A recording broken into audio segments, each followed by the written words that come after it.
Teks narasi sejarah terdiri dari 3 kata. Pertama, teks yang artinya bacaan. Yang kedua, narasi, bisa diartikan sebagai cerita.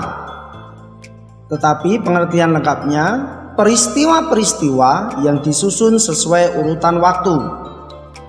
Kemudian yang ketiga, sejarah, yaitu peristiwa yang terjadi di masa lalu.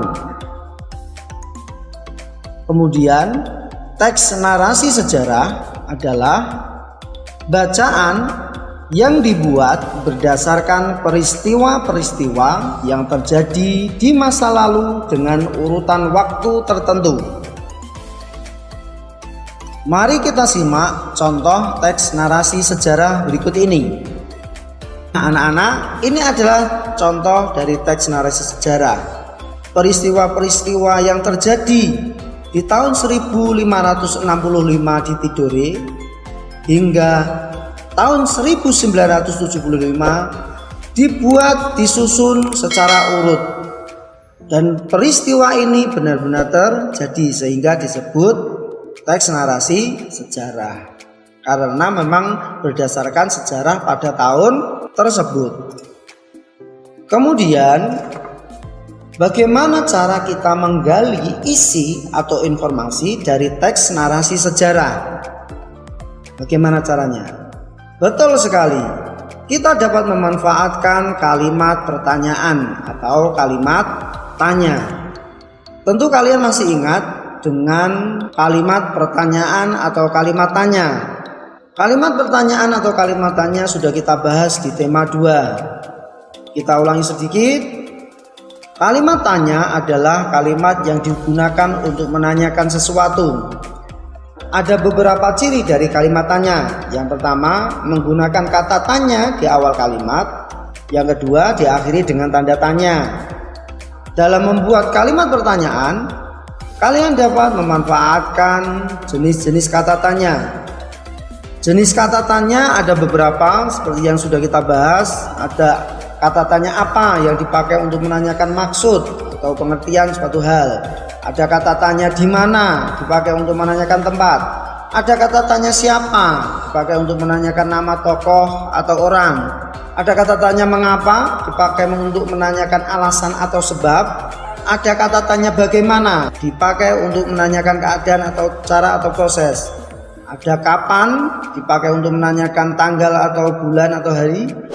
Ada kata tanya berapa yang dipakai untuk menanyakan bilangan, jarak atau jumlah. Nah, kata tanya ini bisa kalian pakai untuk menggali informasi dari teks narasi sejarah. Perhatikan contoh berikut ini. Teks narasi sejarah. Bangsa Eropa yang memulai penjajahan di Indonesia adalah bangsa Portugis. Bangsa Portugis sampai di Indonesia dengan cara berlayar menggunakan kapal. Kapal mereka pertama kali mendarat di Malaka pada tahun 1511. Portugis menjajah Indonesia karena ingin mendapatkan rempah-rempah yang kala itu harganya sangat mahal. Selain itu, mereka ingin menyebarkan agama dan memperoleh kejayaan.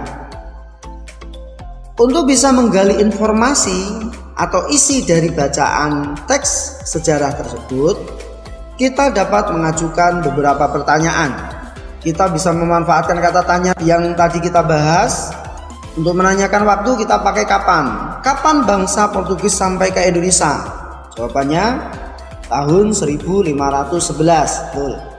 Kemudian, bagaimana bangsa Portugis sampai ke Indonesia? Ada jawabannya, menggunakan kapal. Kemudian kita pakai siapa? Siapa bangsa Eropa pertama yang menjajah Indonesia? Bangsa Portugis. Untuk mengetahui tempat, di mana bangsa Portugis pertama kali mendarat di Indonesia? Jawabannya di Malaka. Kemudian terakhir, mengapa bangsa Portugis menjajah Indonesia? Jawabannya karena ingin mendapatkan rempah-rempah. Selain itu untuk menyebarkan agama dan kejayaan. Nah, anak-anak, dengan kita bisa menjawab pertanyaan yang kita ajukan, tentang waktu, bagaimana, siapa, di mana, mengapa. Secara tidak langsung kita sudah mengetahui atau menggali isi bacaan. Nah, itu tadi caranya anak-anak, bagaimana kita menggali informasi atau mencari isi dari sebuah bacaan, terutama di sini teks narasi sejarah.